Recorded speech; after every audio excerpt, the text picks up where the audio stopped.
তুমি এত কিছুর পরেও তোমার মাকে বাড়িতে নিয়ে এসছো, আমাকে তোয়াক্কা করে তুমি তোমার মাকে নিয়ে আসছো। তোমাকে কি তোয়াক্কা করবো? এই সংসারটা চালাই আমি, ইনকাম করি আমি। আমি 5 তলায় বসে এসির বাতাস খাবো, আর আমার মা রাস্তা রাস্তা চা বিক্রি করবে, ভিক্ষা করবে, সে গাছের নিচে থাকবে। দেখো, এই সংসারটা আমার, এই সংসারটা আমি মেনটেন করি, তাই আমি যা বলবো তাই হবে। আমি তোমার মাকে নিয়ে থাকবো না এই বাড়িতে। কে কার সাথে থাকবে বা না থাকবে এটা একান্তই ডিসাইড করব আমি। তুমি ডিসাইড করার কে? কে তুমি? আমি তোমার বউ।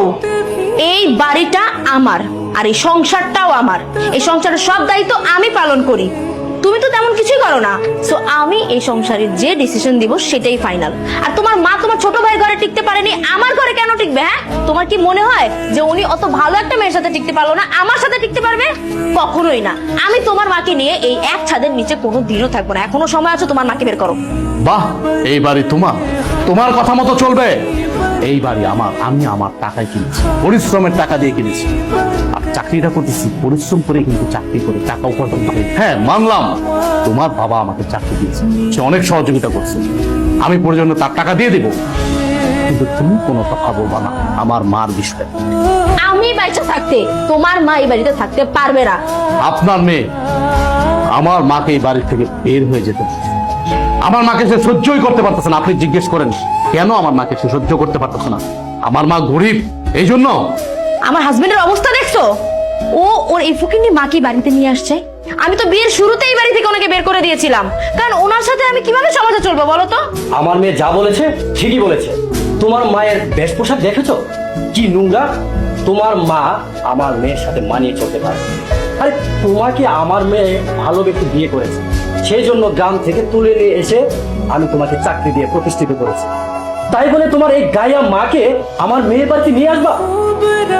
আপনার মুখে এই টাইপের কথা কখনো মানে না। আপনি একটা শিক্ষিত, ভদ্র, মার্জিত ফ্যামিলির লোক। আপনি আপনার মেয়েকে বোঝাবেন কি? উল্টা আপনি দেখাচ্ছে আরেকটা। এখন বুঝতে পারছি আমার বউ, আপনার কারণে আমার বউ নষ্ট হচ্ছে। আপনার মতো বাবা যে ফ্যামিলিতে আছে, ওই ফ্যামিলিতে কখনো সুখ আসবে না। তো আমি আপনার সাথে বাড়াবাড়ি করতে চাচ্ছি না, কারণ আপনি আমার শ্বশুর। আপনি এখন এই মুহূর্তে আমার বাড়ি থেকে বেরোন, আমার বাড়ি থেকে। ঠিক আছে, যাচ্ছি। আমি এক মুহূর্ত এই বাড়িতে থাকবো না। মা তুই থাক, আমি চলে যাচ্ছি। ড্যাং ড্যাং করে সারাক্ষণ হাঁটতেই থাকেন ঘরের মধ্যে, কেন কাম কাজ চোখে দেখেন না? শরীর পাল্টাছেন বৈশা বৈশা। ধরেন এই যে বাজারে ব্যাগ আর টাকা, বাজারে যান, বাজার করে নিয়ে আসেন। মা তুমি বাজার করতে গেছিলাম বাজান। তুমি বাজার করতে গেছিলে মানে? তোমার তো শরীর খারাপ, তোমার তো বাজারে যাওয়ার কথা না। নিশ্চয়ই তোমার বৌমা পাঠাইছে বাজারে, তাই না? সত্যি করে বলো মা। আরে বাজান, বৌমা কইলো মাছ শাক সবজি লাগবো, তাই আমি নিজের থেকে আনতে গেলাম। বৌমার কোনো দোষ নাই। দোষ আছে কিনা নাই সেটা কিন্তু আমি ভালো করে জানি। আমি কিন্তু আমার বউকে চিনি, আমি আমার বউর সাথে সংসার করতেছি অনেক দিন যাবত। তোমাকে যেদিন থেকে এই বাড়ি থেকে নিয়ে আসছি সেদিন থেকে কিন্তু সে সহ্যই করতে পারে।